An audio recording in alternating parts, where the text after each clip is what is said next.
20th meeting of the Harvard Board of Harbor Commissioners will now come to order. Mary, would you please read the roll? Betsy Kramer. Present. Bill Spicer. Here. Corey Bantalan. Here. Eric Friedman. Absent. Frank Kelly. Here. Jim Sloan. Absent. Helene Webb. Here. Mr. Friedman, are there any changes to the agenda? Madam Chair, there are no changes. And this is the point of public comment, and we have one speaker slip. Sheila Lodge, please. Good evening, members of the Harbor Commission. I'm here to introduce myself as your new Planning Commission liaison. Well, new as of the first of the year, but this is my first opportunity to actually be here and say hello. So I'm looking forward to watching you work away and then report back to the Planning Commission if there are issues that affect us both. So thank you. Thank you. Moving on to the approval of the minutes. Do we have a motion to approve the minutes for the meeting of April 19th? So moved. All those in favor, and I think only 4 of us can vote? Aye. Aye. 4 in favor, 2 abstentions. And department update. Now, Mr. Friedman. Good evening, Madam Chair, Commissioners. In terms of council action, since we last met in April, the council approved a 5-year lease agreement with Lisa Clegg for the harbor market. Subject to, let's see, a base rent of $2,159 per month, subject to annual cost of living adjustments.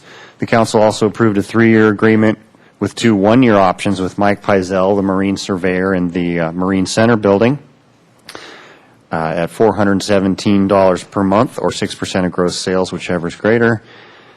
And the council adopted an ordinance for a lease agreement with the Regents of the University of California for the UCSB sailing facility. It's taken us quite a long time to get that one done, and it's finally done.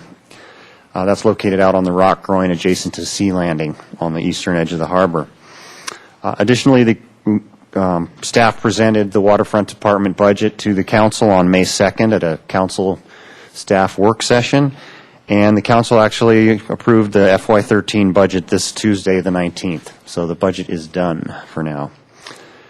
Moving on, the Little Hoover Commission is an organization that has an advisory role in the governor's proposed reorganization plan, and that reorganization plan includes eliminating the Department of Boating and Waterways, or the Boating and Waterways Commission, as a money-saving efficiency effort, and merging the Department of Boating and Waterways functions, for instance, the grant and loan programs that you're familiar with, into the state parks system. Obviously, there's a lot of concern among harbors up and down the state, both inland and on the ocean, about this change. The money from the Harbors and Watercraft Revolving Fund could be diverted to other projects and away from boating infrastructure projects. Carl Treiberg and I flew up to Sacramento on April 25th to testify before the Little Hoover Commission. Everybody there was opposed to the DBA merger, as you might expect. But it was a productive meeting. I'm glad we went. The staff, when the commission began drilling down on the savings that eliminating the commission would be, we found that they only meet 4 times per year, and so it would probably only save the state $20,000 to $40,000. So, you know, not even significant in terms of that much efficiency or money savings. And again, the concerns with potential diversion of monies from the Harbors and Watercraft Revolving Fund to other functions. And apparently the Little Hoover Commission received more testimony on the DBA item than any other item in the governor's reorganization plan. Tentative agenda items for the July meeting will be the Waterfront Department reserve policies. We'll touch a little bit on that later on. And also a lease agreement with Brophy & Sons doing business as On the Alley. This is the cafe that we've been referring to for the last few months as Ty's Cafe, as it's been going through construction. They decided to name it On the Alley, and it's now open for business. Their first week in June, they did $12,000 in sales out of On the Alley. They don't even have a sign up yet. And that's compared to last June, the first week in June, they did about $5,800. So they're looking pretty good right out of the gate here. So that concludes my report unless there are any questions. Thank you very much. Are there any questions? Commissioner Kelly. Yes, I'd just like to comment. It was in our staff report, but one of the key points was not mentioned, that despite all of the testimony in opposition, the Little Hoover Commission did recommend that the state legislature approve the governor's plan. Is that correct? That's accurate. I apologize. I missed that. Okay.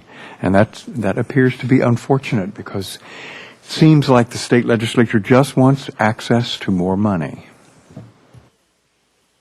Commissioner Friedman? Well, thank you to Carl and Scott for going up there on behalf of the Waterfront Department. My question is also regarding that. Do we know the state budget that the legislature approved, still waiting for the governor, was this part of that package that they approved earlier in the week, or is it something that's going to go in the future? And then also, depending on the timing of that, because I know a vote's coming up on that shortly, would it be I think it would be worthwhile to have the chair sign a letter at least advocating that should this go forward, then any funding be used for its current sources. We can't do that as a commission because it's not notice on taking an action on that. I don't think we can under the Brown Act, but the chair, it wouldn't prohibit the chair from writing a letter expressing that we have strong concerns about this. Chair Kramer and I discussed that very thing earlier this week, and we've already had, we drafted a letter for the mayor's signature in opposition to this merger, and I believe we copied it to Doss Williams and Tony Strickland on that. So we've been doing what we can to lobby on behalf of DBA. Madam Chair and Commissioner Friedman, as a result of this, if it does go through, there is some rumor that there may be some legislation considered that would further protect the Harbors and Watercraft Revolving Fund, and that would be an appropriate time for the Commission and the Mayor and others to support that. And that might be a positive outcome of this whole thing if the legislature does indeed approve the governor's reorganization plan. Carl, I'd just like to see, if that does happen to be the case, if we could have at a future agenda meeting, and should we want to take a position, that we have that properly noticed so that we can take a position of the whole. I guess it'd be a recommendation to the council on that, or whatever we need to do for this body to opine that we have these strong concerns on where these funds would be going in the future, and that we're doing everything we can here. Thank you. We can certainly agendize that. Yes, that was exactly my concern, Erica, that there wasn't the time and whether there was any possibility of writing a letter at this point. But I, too, would like that we have the notice in time for this. Any other commission comments? Thank you very much, Scott. So moving on to the director's report, the business services report, please. Madam Chair, Commissioners, brief business services report tonight. The new self-pay Luke parking systems are online in the Garden Street parking lot. They went on the Tuesday after Memorial Day. Haven't had any problems. We have not staffed the kiosk all summer, and our intention is to eliminate staffing that parking kiosk except at critical times such as the 4th of July and also during concerts in the park, which I believe starts next Thursday. So we'll do charge on entry during those type of events. But for the most part, it will go unstaffed from now on, and it'll be just the Luke system, which, as you know, take cash, coin, or credit card. We expect that'll save, we'll see about $19,000 or $20,000 in salary savings over the fiscal year by closing down that kiosk and going all automatic like this. Moving on, we convened a meeting of the Harbor Commission Budget Committee. That's Commissioners Kramer, Kelly, and Sloan.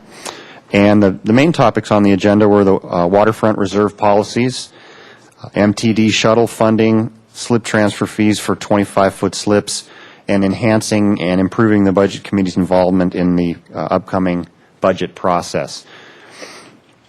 To touch on the Finance Committee, reserve issues, the Finance Committee has been looking at mostly general fund reserve requirements, but they recommended that staff review with the Harbor Commission the Waterfront Department reserves, particularly the Capital Reserve, the Harbor Preservation Fund, and review it for adequacy in case of, for our capital needs or in case of emergencies and things like that. It's a significant enough item that we'll bring that to you as a separate standalone item next month. We'll bring a full report on that.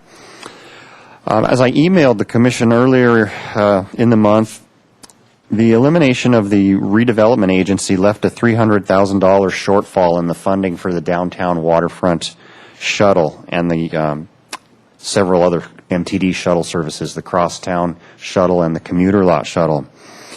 The plan for making up that shortfall, MTD looked into it with the downtown parking and transportation folks, and the recommendation was to eliminate the Carrillo commuter lot shuttle to save $102,000 of that $300,000 shortfall, reduce service on the Crosstown shuttle by $101,000, and increase the fare on the downtown waterfront shuttle from 25 cents to 50 cents. MTD conservatively estimates that that will bring in an additional $75,000 in revenue. And the proposal was to consider using waterfront funds for the balance that is not covered by the fare box revenue from the MTD shuttle. And at this time, that's estimated to be $22,000 plus or minus. When this first hit the newsstands, if you will, we were thinking this was more on the order of a $100,000 hit. But now it appears to be a $22,000 hit, or maybe even less. It just depends on how much the ridership falls off by going up a quarter. I personally don't believe the ridership will be affected that significantly by going up a quarter, but time will tell. And we'll review it at the end of fiscal year 2013 after the fare box revenue is all in and tally up what the shortfall is, and then likely Waterfront will pony up any additional that is needed at that time. Slip transfer fees for 25-foot slips, they're currently $300 per foot, increasing to $325 per foot on July 1st. There was some discussion at the March 15th commission meeting about freezing this 25-foot slip transfer fee at $300 per foot, much like the 20-foot slips, which were frozen at $200 a foot 4 years ago. The commission referred this item to the Budget Committee for review. We discussed the fact that more 25-foot slips transferred this year than last year, 16 as of June 5th this year versus 12 as of all of last year. The Budget Committee decided to table the issue until we begin the 2014-2015 budget deliberations, and we'll just incorporate it into that discussion. And finally, next year's budget development process will begin with updating the 6-year capital improvement project plan. And that's always how we start the budget process, is citywide with the CIP, the capital improvement plan. And we have our first meeting in August, right? So that's usually developed ahead of the budget, and then we get our reserves, and then we begin working on the budget. The Budget Committee's request was to get involved much earlier in the process than we've done in the past. And so we'll reconvene the Budget Committee in August when we're working through the CIP, and just to allow sufficient time for a thorough review of the Waterfront Department next 2-year budget cycle. You know, generally we get our budget instructions in December or January, and our initial submittal is due in February, so we're on a really compressed schedule when we come to you with these things. And Commissioner Kelly in particular has been campaigning for a little more time to dig into this. So we will see you in August on that one. That concludes my report. Thank you very much. And comments from the commissioners. Commissioner Bantalan. Thanks for the report, Scott. I have a couple quick questions.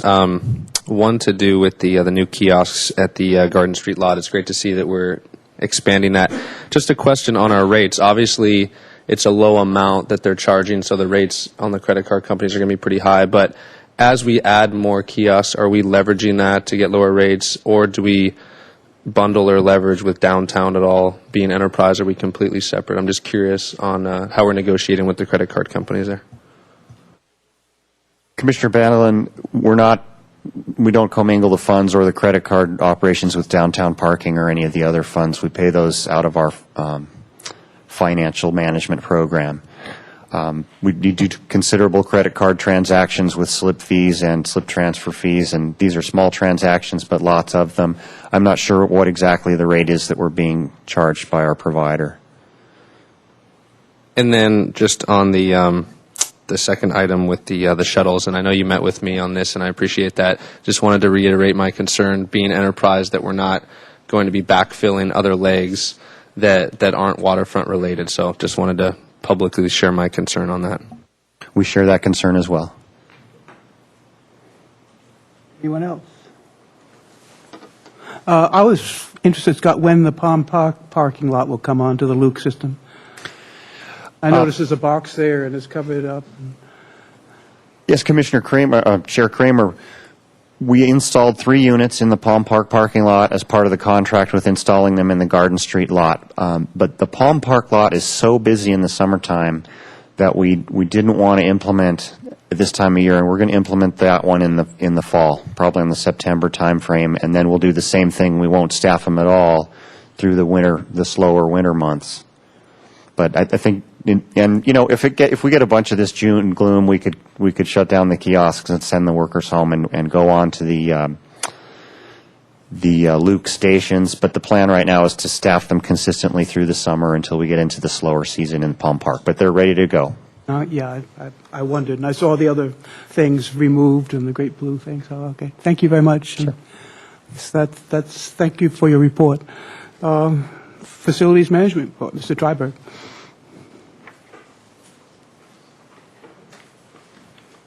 Good evening, Madam Chair and Commissioners. The waterfront has provided secure bicycle storage at what we refer to as the Bike House by Marina 4 for many, many years. We've always thought about alternative uses for this building, showers and a lot of other things, but have never really stumbled across one until now. The Bike House, it's a nice amenity for liveaboards, but it's been underutilized for years, and recently in evaluating it and some other needs we've decided to change that use.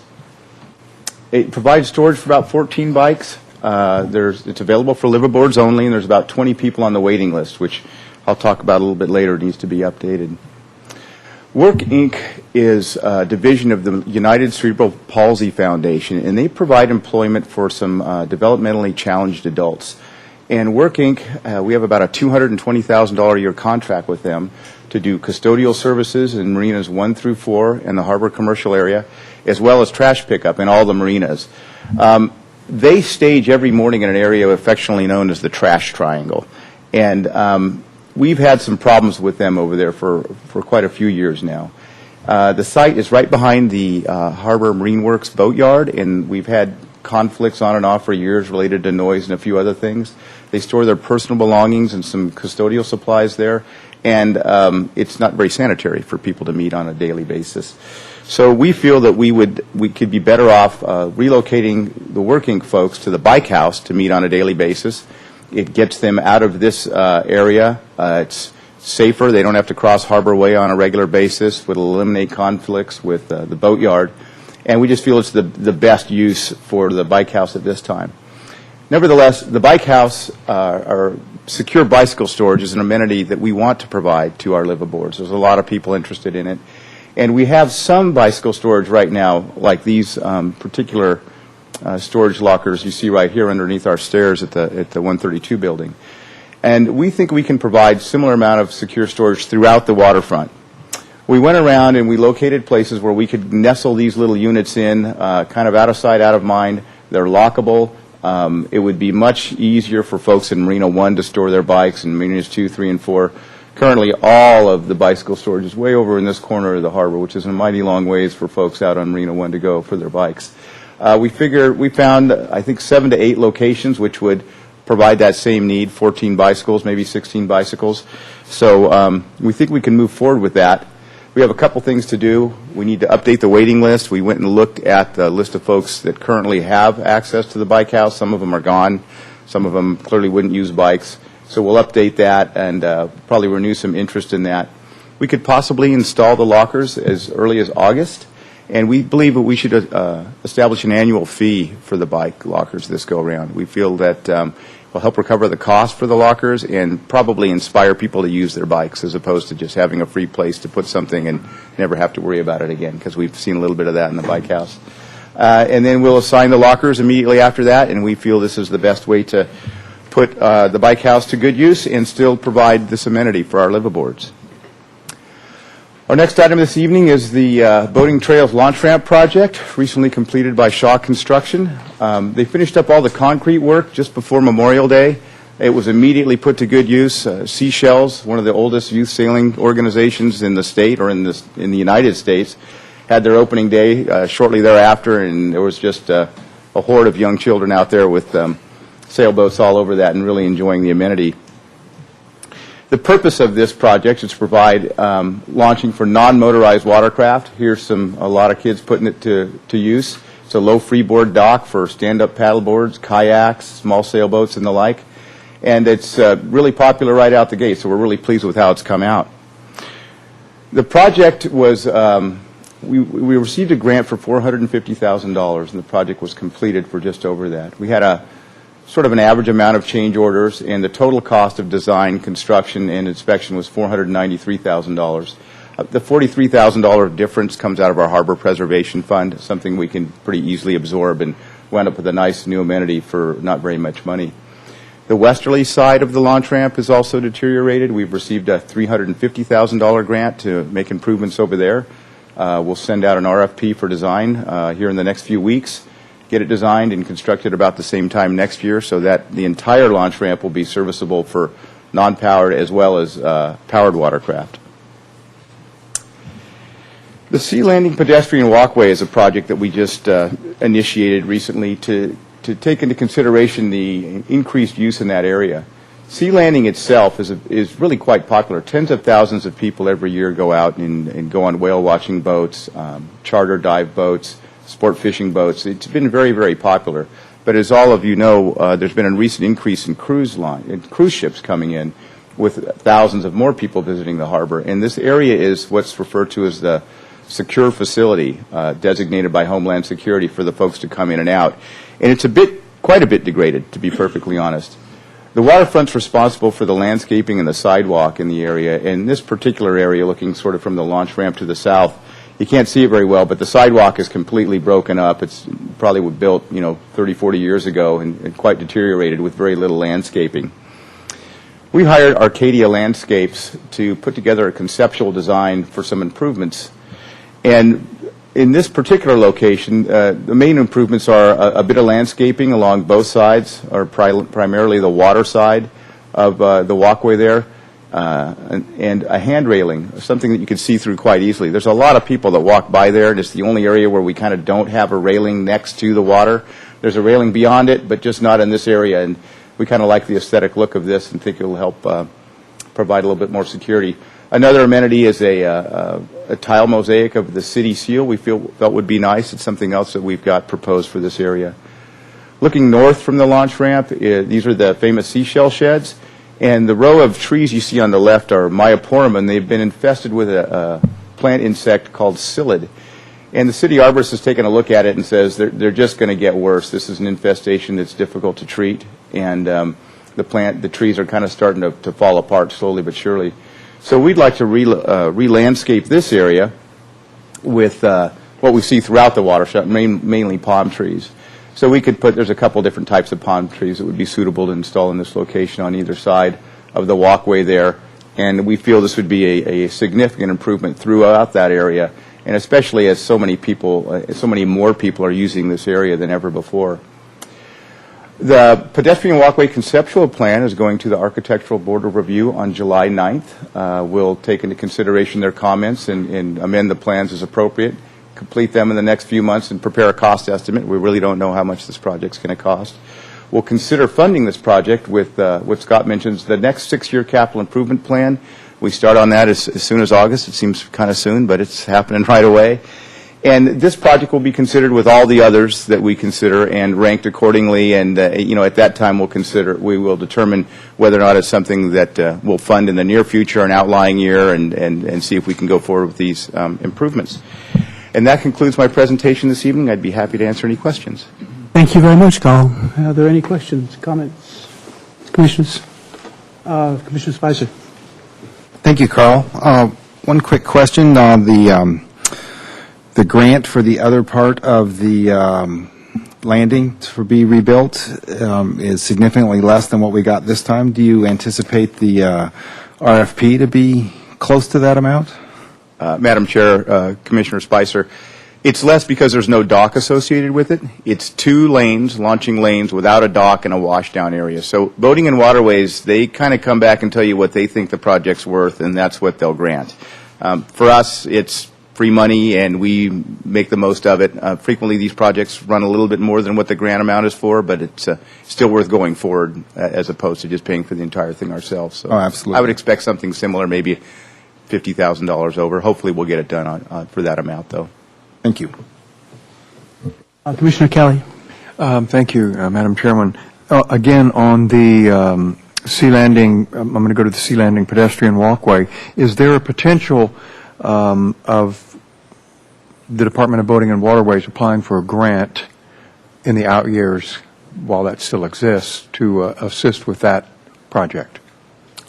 Madam Chair, Commissioner Kelly, boating waterways is a waterside kind of thing. We have thought a little bit and talked a little bit about going to Homeland Security and see if there was a grant as it relates, as that is the secure facility. Once we kind of get the walkway and the landscaping shaped up, that area is going to be much nicer. The Sea Landing building itself and the docks are a little bit degraded and might be in need of some work. So we would look at some of those options. And there are boating and waterways grants and loans related to docks. So once we kind of move our project forward, we'll probably work with the tenant a little bit and see if they have some plans for improvement and see if we can avail ourselves of any loans or grants. Okay. Oh, and one other thing that Scott mentioned there, Brian Bossy and I, our new business manager, will be working with some folks in the city that may have some funds that they may want to dedicate to some of the landscaping related to some improvements in that area, and we're going to talk a little bit about that. Okay, and then I had one other point, Madam Chairwoman, and that has to do with the mention of the disturbances between a tenant and a vendor, and I very much, and I have always supported Work Inc. I think they do excellent work, but I'm concerned that we have vendors and tenants interacting in an inappropriate fashion, and I'm wondering if our if our vendors' work personnel are always properly supervised when they're down here, since that appears to be an issue. I'm not aware of it. Commissioner Kelly, we've had several meetings with Work Inc. to make sure there's adequate supervision, and they do their best to supervise them. Once in a while, things happen that are beyond their control that we're quite concerned about. We meet with them on a regular basis and emphasize the need for adequate supervision. It doesn't mean that it happens all the time. Once in a while, somebody will wander off and there'll be something happen, maybe a conflict with a slip holder or something like that. But we work with them and emphasize the need to make sure that everybody's adequately supervised. We like this location because it's a little bit isolated. There won't be as much interaction with the boatyard and some of those folks, and the harbor commercial area is so busy for all of them to walk through. So we're hoping this is going to be an overall improvement in how they manage their program. Okay, thank you very much, Scott. No, Carl. Anybody else? I have a question about the landscaping by Sea Landing, that area. And I understand about the Myoporum and the mite, but I'd like to point out that that area is a roosting area for the black-ground night herons, as you can see by the droppings along the sidewalk. And by reducing the number of trees there, that's liable to push them further back onto the ficus near Los Banos, which is quite a serious problem for both the birds and the people. So I hope that there's going to be taller trees there than isolated palms. And the other problem to me with the palms is that it's nice to have a break for the walkway from the parking to the sidewalk, and just a series of palms isn't going to do it. So just comments, really, more than anything. Madam Chair, just related to the birds, we have bird surveyors, biologists go out and survey the area on a regular basis, and they've been monitoring this area just because of that. The amount of night herons that roost in that area has diminished dramatically in the last few years. I think they've already moved over to the ficus that you're referring to, and we're going to continue to do that because it does provide, in the past, it's provided some roosting opportunities. And related to the landscaping, there are trees. There's also understory and a few other considerations that we'll think about as we go forward with this. Our first run at this is with the Architectural Board of Review on July 9th. We really haven't gotten any feedback from anybody about this yet related to some of the specifics, and I can provide you a set of plans if you'd be interested in. Great, I would be. Comment. Thank you very much. And thank you very much for the report. The next is the Harbor Operations Report. Good evening, Madam Chair and Commissioners. Well, we had plenty of exciting and successful events in the harbor last month, starting with Operation Clean Sweep on May 5th, where 40-plus volunteers managed to pull about 3,200 pounds of seafloor junk from beneath several of the docks in Marina 1, E through H to be specific. And so this being the 6th year brought the overall total of this seafloor debris cleanup project to over 10 tons. So I guess that's a milestone of sorts. Among the treasures from this year's haul were crab receivers, pipes, traps, lines, boat rigging tools, 2 skiffs, an outboard motor, a dock cart, a shopping cart, and 5 marine batteries. The 5 marine batteries is more batteries than we had picked up in the 5 previous years. So I'm going to look at it as the good news, though it was a bit shocking to see that many batteries in one small area. But we have so many people to thank, including Commissioner Kramer was down there breaking a sweat with the rest of us. But the Channel Keeper, the NOAA, the Maritime Museum, members of the community came out in good numbers to help, because it's not easy work. It's dirty work. It's heavy work. And you can see from this picture the kind of stuff we got off the bottom. So we look forward to seeing all you folks again next year for this. We have the list. We know who you are. And we also, of course, want to thank our dive companies that work in the harbor, Salty Dog and the other dive companies that got down and picked up the debris off the bottom. The divers and the dock workers really got it down. They work with great coordination, and we'll do it again next spring. We'll move a little further out in Marina 1. A week later, we had the Harbor Nautical Swap Meet, and this year we had actually the most vendors we've had in the 6 years we've done the annual Swap Meet. We had 45 vendors this year, and tons of goodies, everything from surfboards to fishing gear to lures to anchors to compasses to clocks, you name it. If it was maritime, it was there, and vendors went away happy, and the community went away happy.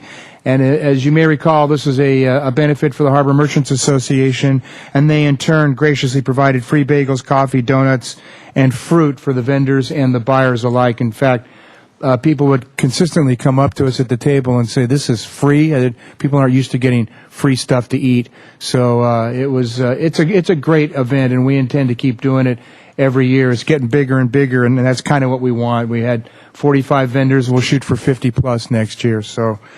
And of course, in coordination with that, we had the hazardous materials turn-in.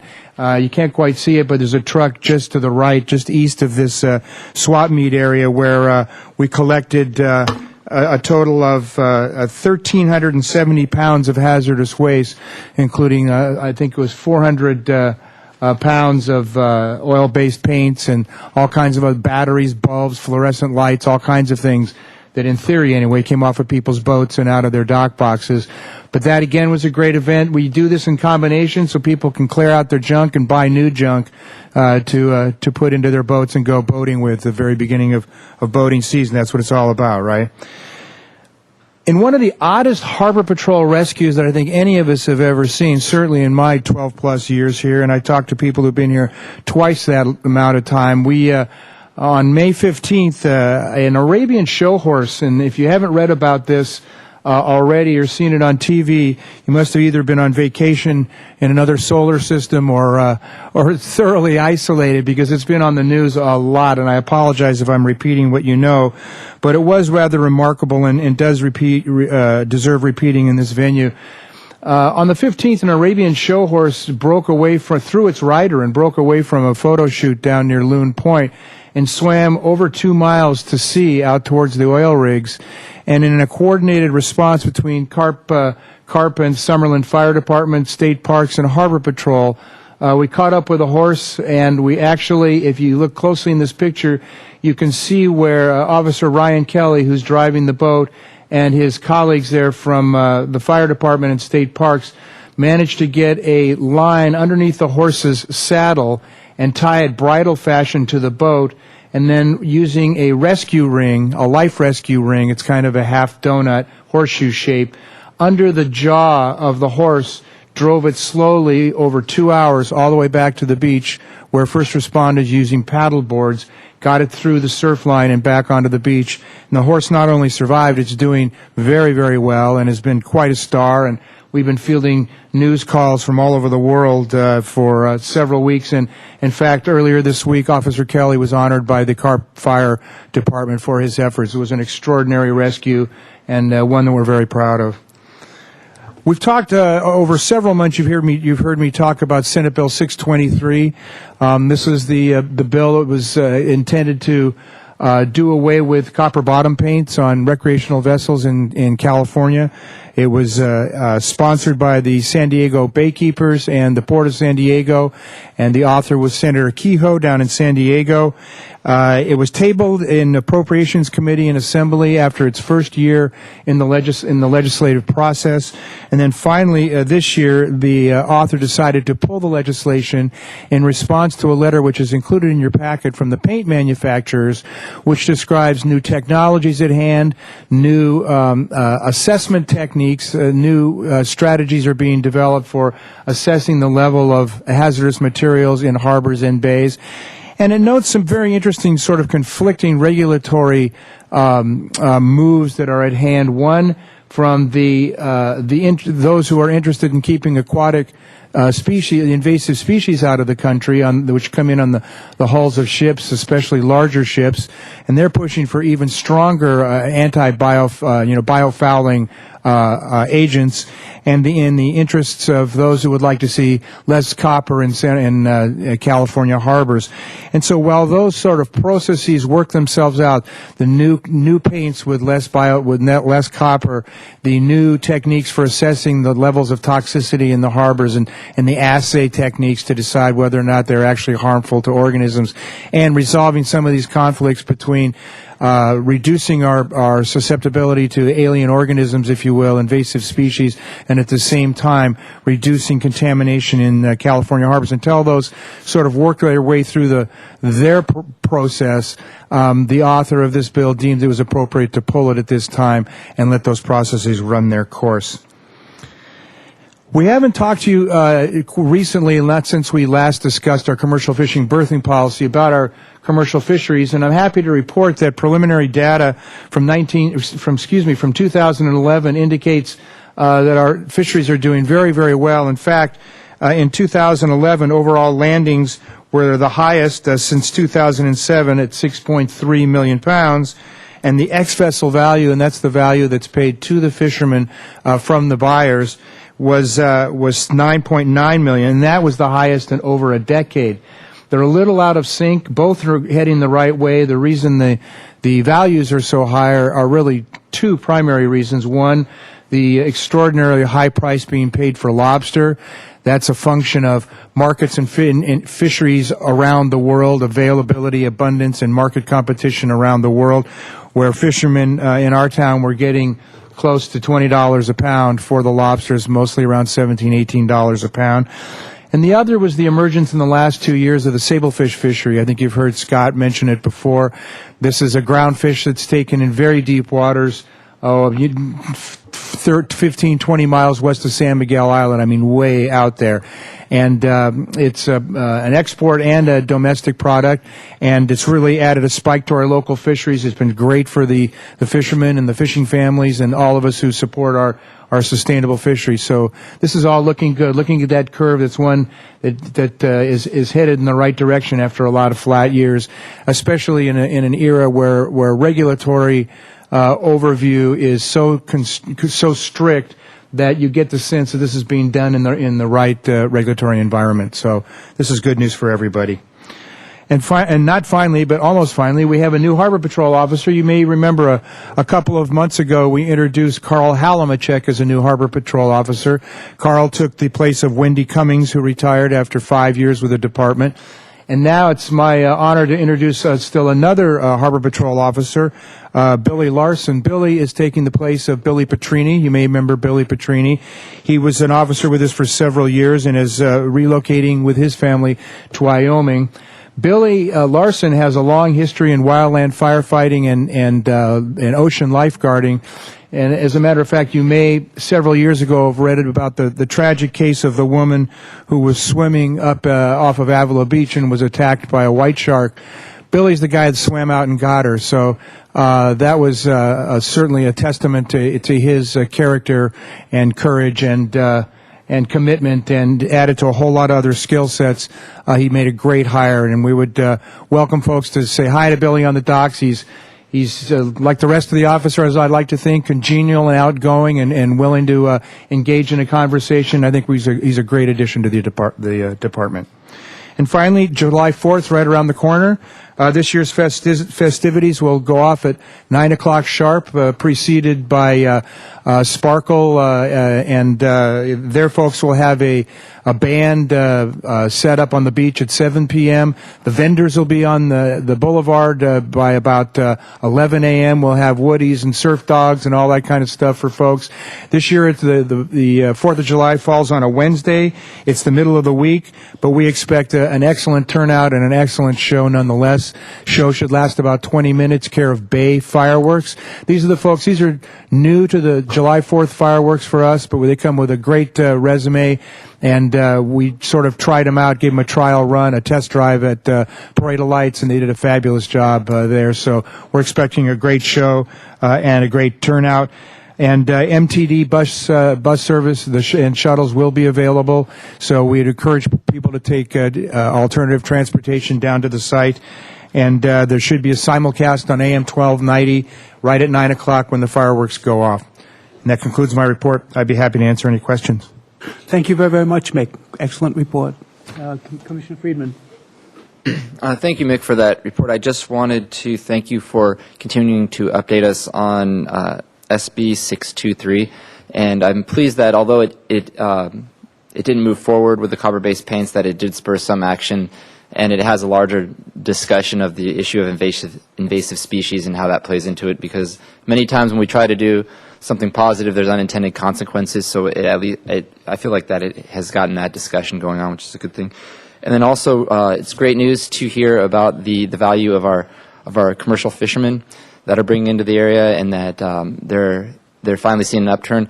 And I just wanted to say that there is a fisherman's village that's being proposed down there that will hopefully further support our fishermen and also inform the public on how that seafood gets onto their plates. Because I was down at a meeting in the harbor, and Mick was there, and the other day, and it was fascinating just seeing the whole process of our fishermen and the regulations they have to go through, and just from getting the catch onto the docks to how it gets processed to getting into our restaurants here. And I expect in the future that when the timing is right in this idea of the Fisherman's Village, it gets a little more detailed, that it will come to our commission. But I look forward to seeing that in the future. Commissioner Webb. Thank you, Mick, for your report. In the hazmat turn-in, I was wondering, what do you send out, about 1,000 slips to slip holders? I was wondering, how many slips do you get back? Do they count the slips or just the tonnage of hazmat? Madam Chair, Commissioner Webb, all I have is the manifest, but I'd be happy to look into that and get back to you and see if they did keep those tickets. It's a great question. I'll look into it. It'd be interesting to see what the actual participation is and how we can maybe increase that to get more people to do it. Thanks. Anybody else? And I'd like to thank you and thank the Waterfront for the clean sweep. It was a lot of fun. It was. I'm not sure about next year, but we'll see how the weather goes. And the food was great, and the company was great, and it was superb to get all that stuff out of there. You did a great job. It was great hanging out with you. Thanks. Thanks very much. So we're on now to the new business, and the first is the recommendation about the camping permit. Mary, would you read the staff recommendation, please? Recommendation that Harbor Commission A, review and consider a request for a special permit to allow event participant camping in the Harbor West parking lot from 5 p.m. Friday, August 17th until 5 p.m. Sunday, August 19th during the 2012 Wine and Roses Charity Regatta, and approve Wine and Roses event chairman Steve Leo's request for participant camping for the upcoming event as allowed per Santa Barbara Municipal Code Section 151690.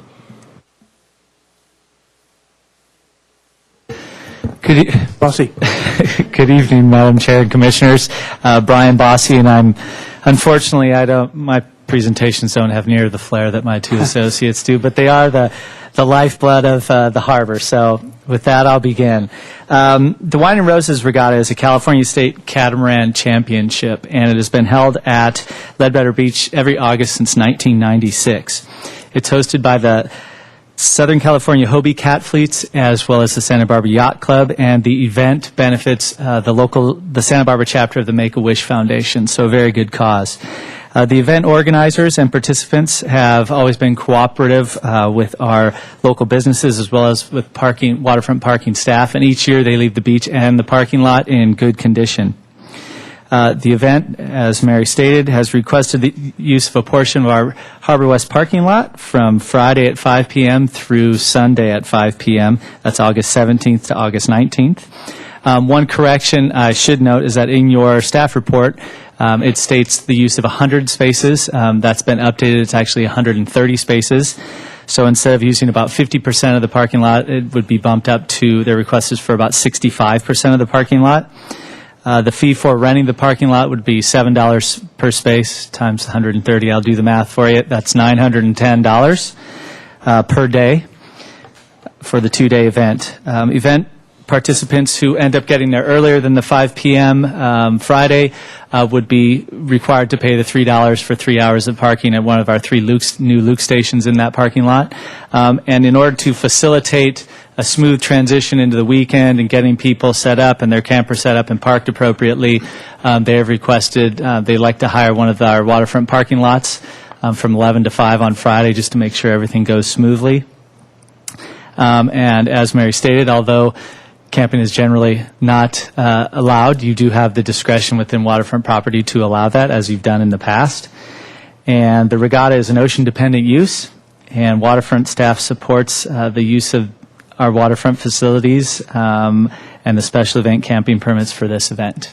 And so with that, I'm happy to take any questions that you may have about it. Thank you, Brian. Any questions, any comments? Then, do we have a motion? Yes. Sorry. I just wanted to move the motion. I'd be glad to. This is one of those things where it's a no-brainer. It's great to see on our agenda. They do a great job. And so I will make the motion as amended to reflect the additional number of spaces. Second? All in favor? Aye. Aye. Any opposed? Abstentions? It is unanimous. Thank you very much, Brian. The next item would be the, also under new business, item number 7, Channel Islands Outfitters Paddle Sports of Santa Barbara's the lease. Is that you also?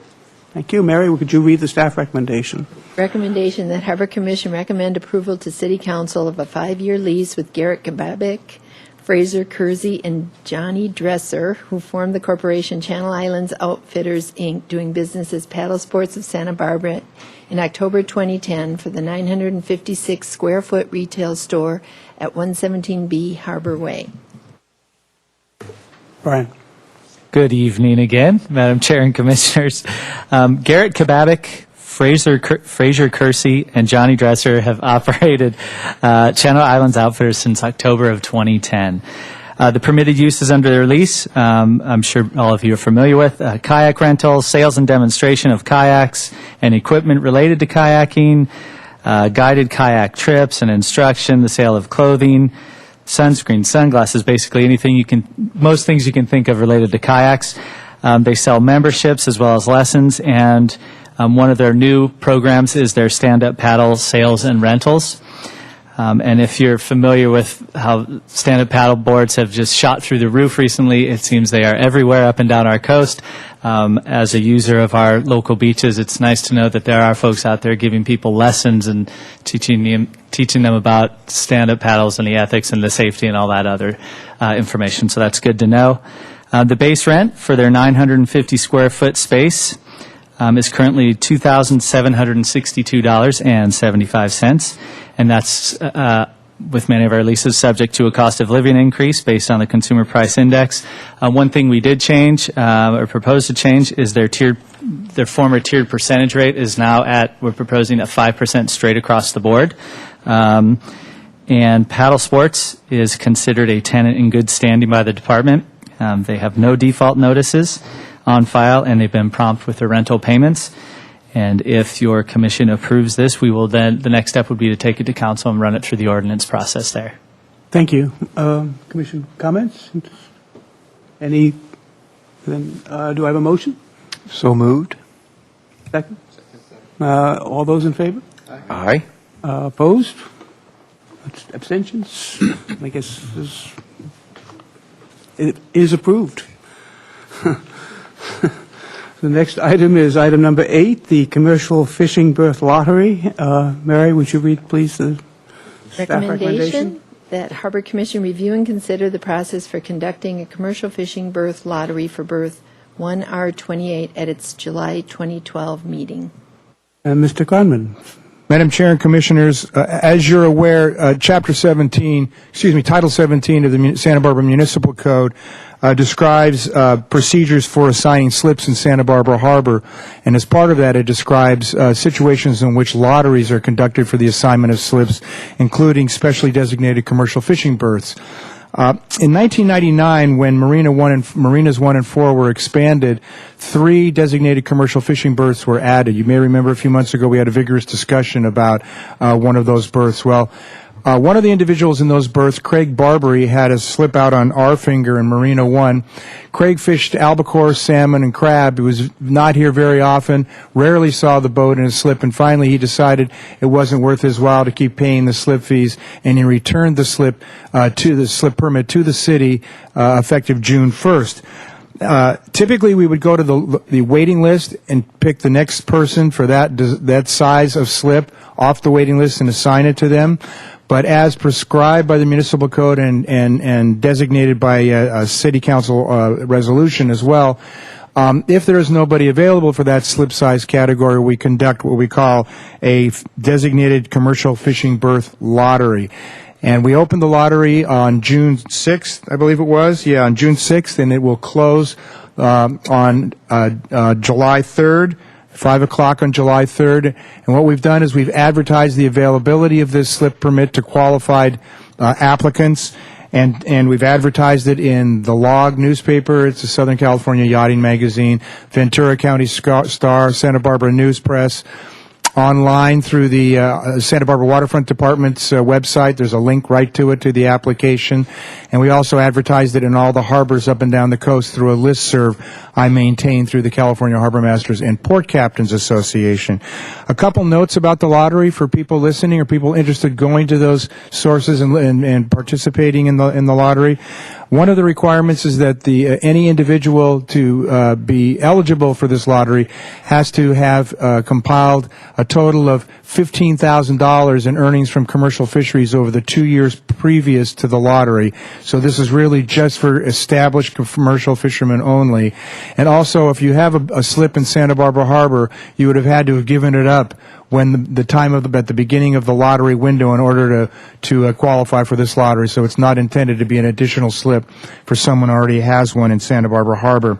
So it's a 60-foot slip, and if a successful lottery applicant ends up filling it with a 60-foot boat, the slip fees are they're exactly actually $666.60 a month. And we look forward next month to reconvening with you, Madam Chair, so that you can draw the participant names out of the hat. We can rank them and go about pursuing that slip permit assignment. That concludes my report. I'd be happy to answer any questions. Thank you very much for your report. Are there any questions, any comments? And I guess we move on to the next. There's nothing for us to do besides admire the report, which we do. Thank you. So the next is the Marina 1, item number 9, Marina 1 reconstruction. I think, Mary, would you please read the staff recommendation? Recommendation that Harbor Commission A, consider alternative uses for the Marina 1 F Finger End Tie Water Lease Area, and B, recommend temporary priority use for berthing Clean Seas New Rapid Oil Spill Response vessels until berthing becomes available in the Marina 4B End Tie Lease Area. Once again, good evening, Madam Chair and Commissioners. Marina One F Finger has been at the end tie, has been a waterside lease for many, many years for what was the dry dock. It was located in the area you can see up on the screen, and the dry dock was removed about a year and a half ago, I believe, and the area is currently vacant and open. As part of the Marina One reconstruction project, we identified the opportunity to expand into that water area in the anticipation that the dry dock would eventually go away when we went through our planning process back in 2005 and 2006. And it just so happened a little sooner than we had anticipated.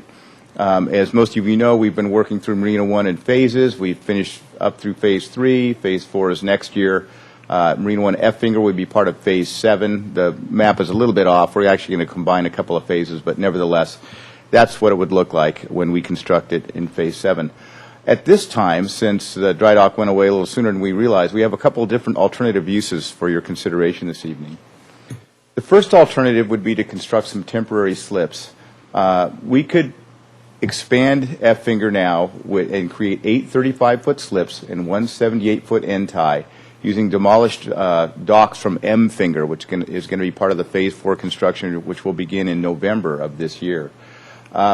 We would ultimately replace those docks in FY 2017 as part of Phase 7. There are some costs associated with it, and there's some revenue associated with it. The potential net revenue of this alternative is about $125,000, and we assumed that when we build this out, we were going to assign these slips off our waiting list. The second alternative is a lease with Clean Seas. Clean Seas has the big barge out at Anchorage that you see out there and some other large vessels, and they're responsible for oil spill response.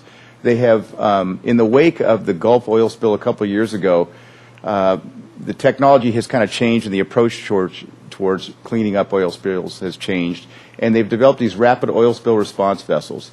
As you can see, just by being down at the harbor, we are the closest harbor to a majority of the offshore rigs that we have in our area.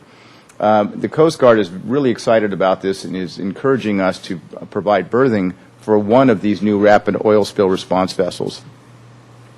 They've been doing training exercises for the last several months. I think they commissioned the first couple vessels about 2 or 3 months ago. Scott and I got to take a tour of one a while back. They're amazing, they're state-of-the-art, and here's an exercise off one of our rigs just right offshore. Part of the alternative to lease this to Clean Seas, Alternative 2, we generate about $2,200 a month. We would still wind up extending F Finger as part of the Marina One reconstruction project, but just not until 2017. In 2017, we expect that there may be one of the 4B end tie leases will expire about that time or shortly thereafter. So we believe if we provide a lease space to Clean Seas now until 2017, we'll be able to accommodate or reassign their lease in that time, probably 4B end tie. The potential net revenue is about $118,000 going with this option, so there's a difference of close to $7,000. We've already tried the Clean Seas boats in 4B end tie. This is 4B end tie. They fit in just perfectly, and it's kind of a perfectly suited use in this area. The recommendation tonight is to provide a temporary priority use for Clean Seas' new rapid oil spill response vessel until berthing becomes available at the Marina 4B end tie lease area. And this was considered by the Marina One Harbor Subcommittee about a month ago, and the subcommittee members were in favor of this. But before we get to the recommendation, I just want to talk briefly about a somewhat related situation going on out there. All the slip holders in the marina received a notice from the Regional Water Quality Control Board. It's called the No Further Action Notice. In 2003, there was a report that some batteries had been dumped in the harbor in several different locations, and the dry dock was one of those. There were some investigations done. There was a couple batteries found out there, a little bit of cleanup work, some sediment testing, and some other actions throughout the harbor to improve storm water quality, and that's one of the purviews of the Regional Water Quality Control Board. We worked with the boatyard to install a clarifier and a filtration system and a diversion into the sewer system. So that was a cleanup of a significant amount of potential runoff into the harbor. The dry dock area, they haven't done anything for quite a few years, and we really hadn't corresponded with the regional board for probably about the last 2 or 3 years. And just recently, they put together a proposal to just close this site out and do no further action. It's not a very big site. They're not very concerned about it, and they just kind of want to get it off their books. So this item is something that is going to go towards their board in October to consider this, no further action. And one important note to make is that F-finger expansion is going to happen regardless of what happens with the Regional Water Quality Control Board. It's fully permitted. The project's fully permitted. There's separate permits for the Marina One construction project.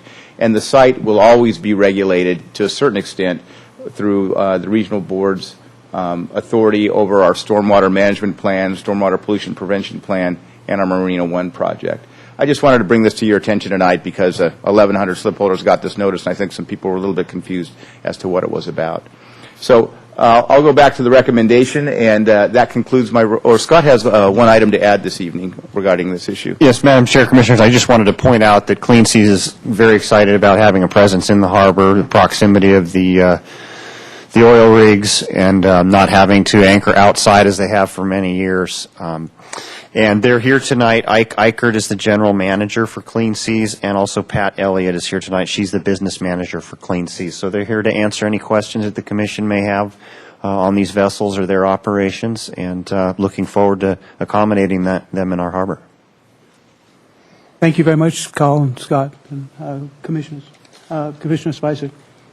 Carl, thank you for the touching on the no further action report. I think you both know that we do have constituents that are very concerned about what's gone on with the dry dock before it was disassembled, and I think Mick's report with the letting us know that there's still batteries down there, so there's never can pay enough attention to that. So, but I appreciate you bringing that up. Commissioner Bantler. Just want to say thanks for being here. I was one of the commissioners on the subcommittee along with Commissioner Kramer and Webb, and I think this is a no-brainer. I think you'd be a great addition to the harbor, just having that presence out there, and so I will be in full support of this motion. Commissioner Kelly. Carl, can you give us any indication of how many vessels would come in and utilize the space? I mean, right now it's got the old Ponga that was confiscated in it. At least the last time I looked, that was still there. How would those vessels be configured off the end of the area? Madam Chair, Commissioner Kelly, the Ponga's going away, I think, next week. And the other vessel is a vessel we had impounded, and I believe there was a lien sale unsuccessful, and it's going to go away in about another week. We'll cut those piles off at the mud line and remove them, not disturb the seafloor, so the whole water space will be available, and I believe it's just one of the Clean Seas vessels would be berthed there. Okay, thank you very much. Commissioner Webb. Are the Clean Seas vessels diesel? Madam Chair, Commissioner Webb, yes, they are. I guess no other question. We in the subcommittee were very strongly in favor of having the Clean Seas there, and so I would echo what Corey has just said. So it's time for a motion. Do we have a motion? I won't be shy. I'll make the motion. All those in favor? Aye. Aye. Any opposed? It's unanimous, I guess. So, next one is the staff commission communications. Madam Chair, nothing from staff this month. Anything from the commission? Motion to adjourn? All in favor? Aye. Aye. 805-730-7766. Join in on the conversation. We're on Facebook and Twitter. I'm hanging out on Monday, my Sunday dreams to dry.